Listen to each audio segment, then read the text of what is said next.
What is up, everyone? I'm Skratch. Welcome to the channel. This is another Raid Shadow Legends video. Hope you guys are having an amazing day. As I promised you before, guys, as soon as we know what Thor can actually do, I will make a video to help you decide for which one of the following champions you should go.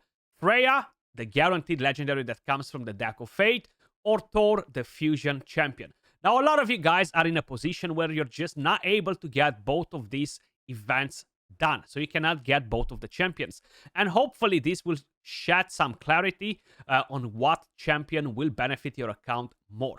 I'll be very honest, it's extremely hard to compare a couple of champions like this because they do completely different things. It's not like you're putting Foley versus Astralon and you're gonna be like, okay, both damage dealers, both have similar stats, both have similar multipliers, they do this. It's not really gonna work like that.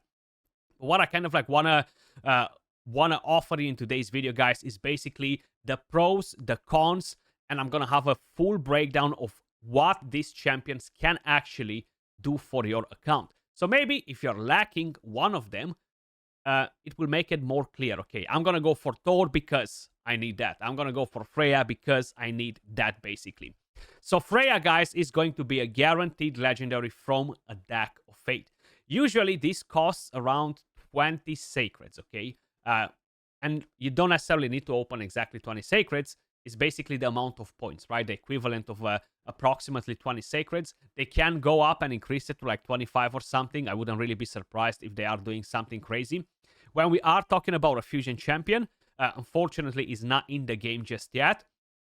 Basically, this will require you, again, to have at least 7-8 sacred shards saved up, or the equivalent of that many sacreds in points for a summon rush, and you will need to have around 50 plus ancient shards ready to pop during a champion chase tournament, and you will require to have, of course, energy and some gems saved up to basically engage with all of the events for a couple of weeks. That's what it means to do a fusion. Is a grindy process, and he is the fusion champion. Now, as you guys may probably notice, Thor is an attack-based champion, his magic affinity, so that means that he's going to deal damage, right? Pretty straightforward. Freya, on the other hand, she's a defense-based champion. She's not really going to deal damage because she only really attacks with the A1, if I'm not mistaken. So she's not really a damage dealer. She's more of a support champion.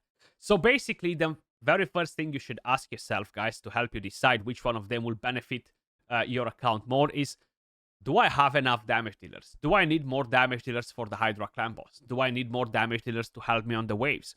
Do I need more damage dealers for arena? What sort of damage dealers do I have on my account? Are those damage dealers average? Are those damage dealers some of the best that cannot be easily replaced by any other damage dealers that get released?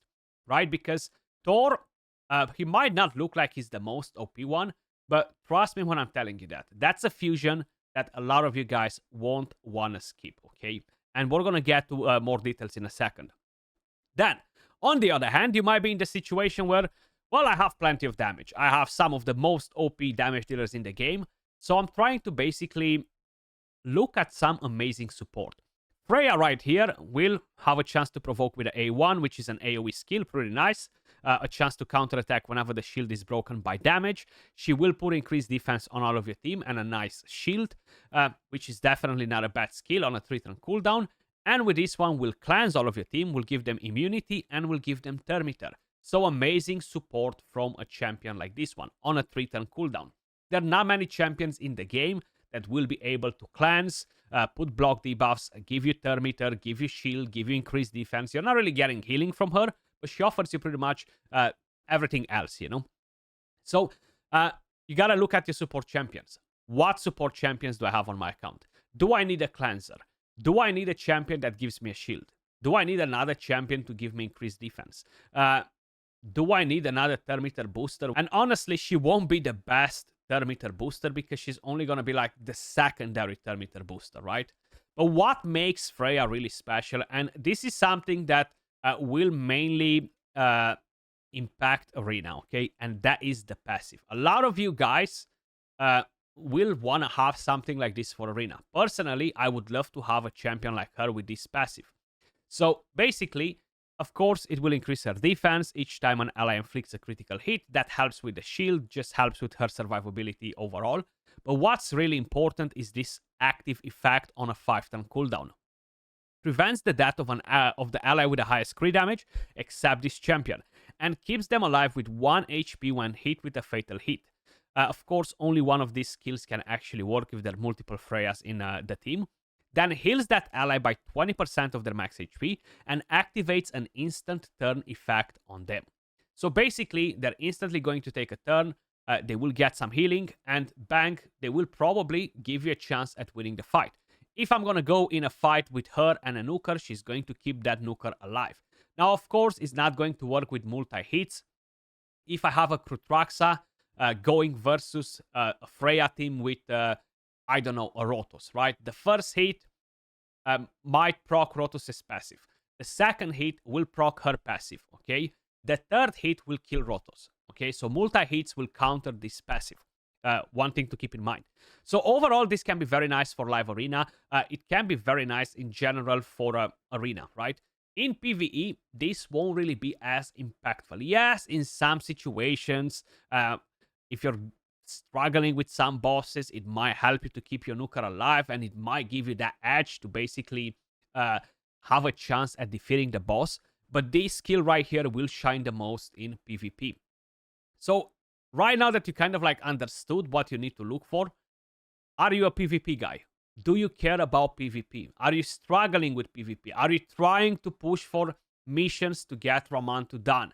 Are you trying to do any of these? If yes, she is a very good support option for Arena. So keep that in mind, right?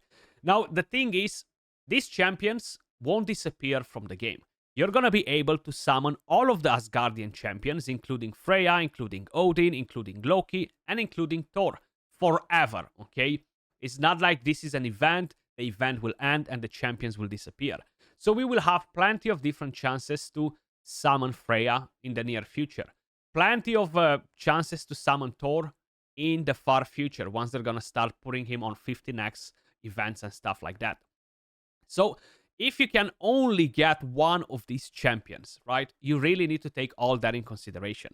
Now, I quickly want to give you guys a bit of a insight on Thor. Each time you hit an enemy, so basically if I'm going to go on a dungeon wave, I use the A2, 5 hits. I use the A3, 5 hits, bang, the passive procs. That's how it works, okay? Pretty straightforward. So that counter can easily be stacked, you know, and bring in the additional damage, the additional chance to stun, and stuff like that. So on the kind of like the very first impression, he doesn't ignore defense, he doesn't ignore stone skin, so he's not going to be the most busted nuker for PvP in the game, okay? Which is fine, because I'll be very honest with you guys, okay? Keep an eye on the fusion video that will drop on Wednesday, because you will be absolutely impressed. Now, from my point of view, guys, this champion right here, for whoever needs a good damage dealer, is an absolute must do if you need a good damage dealer, okay? If you don't care about more damage dealers, you don't need to do the fusion. But for the rest of you guys that want to improve the damage in the Hydra Clan boss on waves, even in arena, even though he doesn't ignore stone skin and ignore defense, etc., he's still going to smack. And trust me when I'm saying it, you will be in for a surprise once you're gonna get to that video that will be released on Wednesday. Currently is under embargo and stuff, but definitely keep an eye on it. Now, if you don't need that damage dealer, Freya is definitely a good option. If you have the option to get both of them, get them. Of course, I'm gonna try to get Freya from the Deck of Fate, even though I'm not super loaded on shards at the moment, right? I am trying to save as many as possible. I have some Void Shards, I have some Ancients, I have some Primals, I have some Sacred Shards. I still have probably 1, 2, or 3 weeks till that Deck of Fate comes as well. So I have plenty of time to kind of like get a few more additional shards in here. I am trying to save all of my big and medium Soul Stones, because who knows, we might require them for that Deck of Fate. So if a 2x event comes in, I'm going to skip it. And if we don't require Soul Stones in the Deck of Fate event, is fine. I'm going to open them on the next 2x. What a big deal, right? So basically, That's kind of like what you should take in consideration. Do you want to get a solid damage dealer, okay? And trust me when I'm telling you that, he won't let you down, especially in the Hydra clan boss. Or you want to get a support champion that will carry your ass a bit through arena.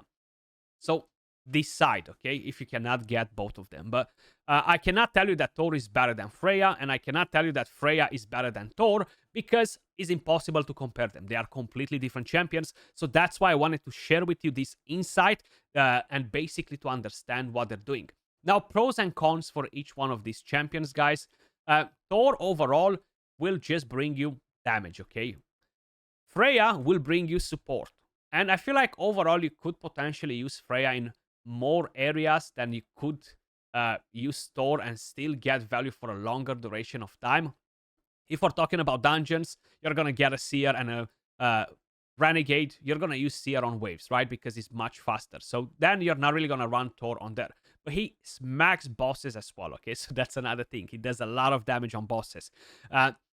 For Hydra, it's going to be very hard to replace Thor. Okay, I can just tell you that just by looking at the kit. It's going to be very hard to replace Thor because he's going to smack. Now, for Hydra, it's going to be pretty easy to replace Freya because you're going to get Mithrala, you're going to get different champions that will offer you the support that you need. So Freya doesn't really become as relevant for Hydra clan boss. But for Arena, it's going to be a bit harder to replace Freya than is to replace Thor. Okay, because if you're going to get a Monkey King, you're going to get a different damage dealer, you're going to try to use those ones because they're still very powerful champions. So then you're going to be like, well, Thor does bring his own increased attack and crit damage, but I can just go in with Arbiter and Wukong and get the arena done. And probably I can put Freya in there to keep my monkey alive or something like that. So those are kind of like the pros and cons, you know. Hopefully it sheds some clarity. The main thing that you need to do is basically just look at your own account and be like, okay, I have all these freaking damage dealers, okay? And look at my damage dealers, okay? I have most of the OP damage dealers. I am lacking a couple of them for the Hydra clan boss and stuff, but I want to get Thor for my Hydra clan boss, okay? And considering that I have all of these damage dealers, okay? I have all of these damage dealers, and I still want Thor for my personal Hydra clan boss teams. That should tell you something, okay? On the other hand, look at all the support champions that I have, and I want to get Freya. I want to get Freya mainly because I could potentially do some crazy different strats for PvP. I don't really care about using her anywhere in PvE. My main goal with her is just PvP. So that's basically how you should look at your account as well, in the exact same way. And if you think that your damage dealers are strong enough and you just don't want to get any more damage dealers because you've had plenty, Freya is for you. But if you have plenty of support and you're not such a big fan of PvP, Thor will be the one for you guys, the God of Thunder. But as usual, let me know your thoughts in the comments down below. How many of you guys will prefer to go for Thor? How many of you guys will prefer to go for Freya? How many of you guys will actually have the capabilities, the resources to go for both of them? Very curious. Let me know in the comments down below. Hopefully you found this video helpful. Hopefully it shed some clarity. As usual, much love. Appreciate all of you guys watching, and I'll catch you all in the next one. Peace.